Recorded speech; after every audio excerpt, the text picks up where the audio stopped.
नमस्कार दोस्तों, स्वागत है आपका एक और इंस्पायरिंग और इन्फॉर्मेटिव वीडियो में। हमारे साथ सर हैं जो यूपीएससी भवन है, उसके साथ हम खड़े हुए हैं, उसके बगल में खड़े हुए हैं। और सर अभी जो है कि यूपीएससी का इंटरव्यू देकर आ रहे हैं। सर से हम बातचीत करेंगे कि सर ने अपने इंटरव्यू कैसे फेस किया, क्या क्या इनसे क्वेश्चन पूछे गए हैं और सर कितना कॉन्फिडेंट थे अंदर में, और बेसिकली करंट से क्वेश्चन क्या था और सर की प्रिपरेशन कैसे रही थी।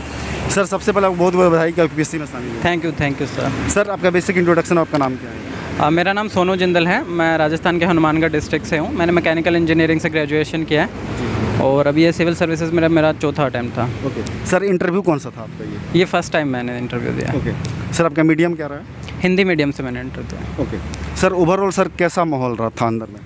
अच्छा माहौल था। जितना सोचते हैं, जितना डरते हैं उतना नहीं होता। बहुत नॉर्मल स्मूथ प्रोसेस होता है, आराम से, और बहुत ही बेसिक लेवल की बातें होती है। जी सर, आपके डेफ में सर हॉबीज़ वगैरह क्या गया था? मेरी हॉबीज़ थी क्रिकेट कमेंट्री करना, तो और एक मैंने नेहरू युवा केंद्र में काम किया था, तो वो एक्स्ट्रा करिकुलर में आ गया। ओके सर, कौन सा बोर्ड था और बोर्ड में सर कितने मेंबर थे? समिता नागराज जी मैम का था और बोर्ड में 5 मेंबर थे, उनको मिला के। ओके सर, क्या क्या क्वेश्चन थे जो बेसिक्स क्वेश्चन थे उसमें? बहुत ही बेसिक चीज़ें थी, जैसे आपने आरटीआई का इस्तेमाल किया है या नहीं किया, टाइगर के बारे में पूछा, राजस्थान से रिलेटेड आमेर फोर्ट के बारे में पूछा गया, और उसके अलावा हॉबीज़ से कोई क्वेश्चन नहीं था, बस लास्ट में ऐसे नॉर्मल जानकारी के लिए पूछा गया। और इसके अलावा कुछ सिचुएशनल क्वेश्चन थे, लक्षद्वीप के बारे में था, और 1-2 फैक्चुअल चीज़ें थी, तो बाकी और नॉर्मल ही था। ओके सर, एथिकल क्वेश्चन कोई था क्या, केस स्टडी वगैरह? केस स्टडी एक थी अंडमान एंड निकोबार के बारे में, और तो ऐसा सच कोई केस स्टडी उन्होंने नहीं पूछे।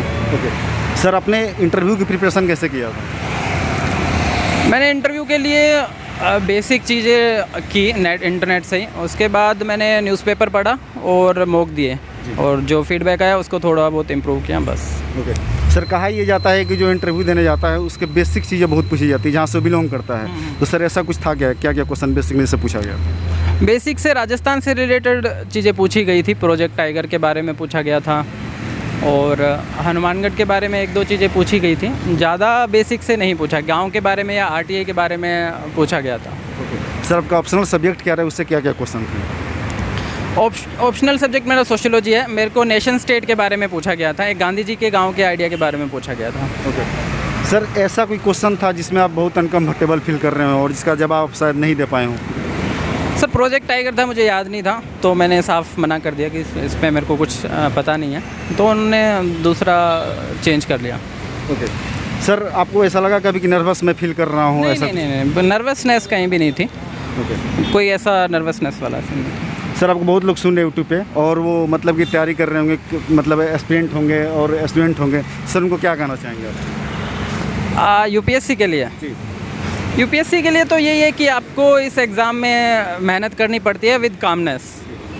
तो आपको दोनों चीज़ें रखनी पड़ती है आपको, क्योंकि होता ही है कि जब हम ज़्यादा पढ़ते हैं तो थोड़ा ज़्यादा स्ट्रेस आता है। तो ये एक ऐसा एग्ज़ाम है जिसमें आपको ज़्यादा पढ़ के कम स्ट्रेस लेना है। वो नेचुरल है कि स्ट्रेस आएगा, बट आपको उसको मैनेज करना सीखना है। पढ़ाई के साथ साथ वो चीज़ भी चलेगी साथ साथ। आप चाहे कितने ही मेंटली फिट इंसान हो, कितने ही आप एक्सपर्ट हो, बट आपको इस एग्ज़ाम में स्ट्रगल करना पड़ेगा, और आपको हर चीज़ को अवॉइड करके, जो आपको पढ़ाई में आ रही है उसको अवॉइड करके आपको पढ़ना पड़ेगा, बस यही। ओके, आपने प्रेफरेंस क्या क्या दिया? मैंने प्रेफरेंस फर्स्ट तो आईएएस है, फिर मैंने आईपीएस भरा है, फिर फॉरेन सर्विसेज हैं, और फोर्थ में सर क्या था? उसके बाद मैंने रेवेन्यू सर्विसेज भरा है, और बाकी जो सर्विसेज हैं उसको प्रायोरिटी में दिया है। ओके सर, मतलब कि जब आप सेलेक्ट हो जाएंगे तो मतलब कहाँ, किन सर्विस में आप काम करना चाहेंगे, कौन सेक्टर मतलब आपका प्रायोरिटी में होगा? सेक्टर मेरा वुमेन एम्पावरमेंट, और जो उनका इकोनॉमिक एरिया है, मतलब ज़्यादा से ज़्यादा महिलाएं इकोनॉमी में पार्टिसिपेट करें, मैं उस पर काम करना चाहूँगा। ओके सर, हम उम्मीद करते हैं कि फाइनल लिस्ट में आएँ। ईश्वर से हम दुआ करते हैं और आपसे हम प्रॉपर इंटरव्यू कर सकें ताकि और एस्पिरेंट आपकी स्ट्रेटेजी और जर्नी जान सकें। तो sir thank you so much sir, अपना थैंक यू सर।